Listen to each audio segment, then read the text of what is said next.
Guys, ito yung Rossi Chariot na ginawa ko.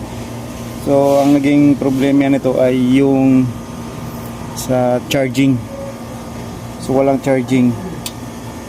Hindi siya napaandar, walang charging. Tapos, syempre, kapag walang battery, kasi nasira na yung battery, hindi masusuplayan yung CDI. So, ayun. Kahit wala yung battery, basta good yung output na galing sa regulator, aandar yung motor kasi masusuplayan ng 12 volts yung CDI pag kickstart or pag ika-crank siya. So ngayong goods na to, ang problema naman ay duda ko kasi hindi naman umandar. Mahigit 1 linggo lang, ngayon hindi naman umandar. So duda ako low compression yung makina.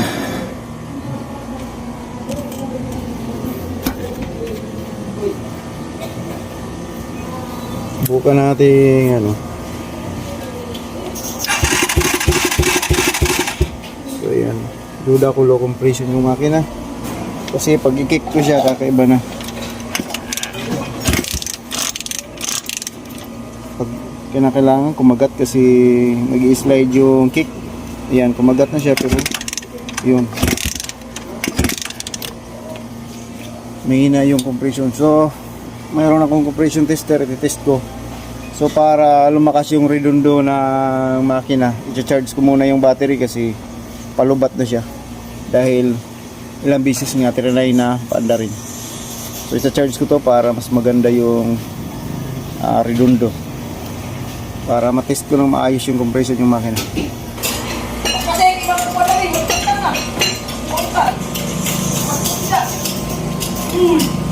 Steady daw ko puga, Rick.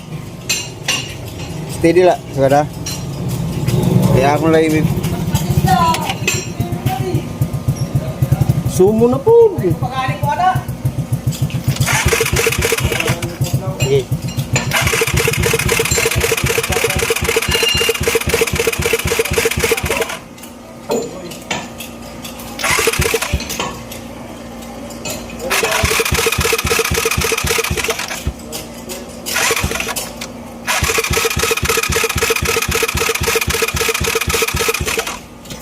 Steady ha.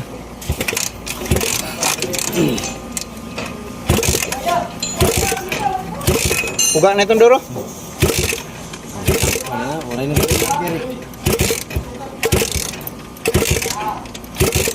Very good. No compression. Low.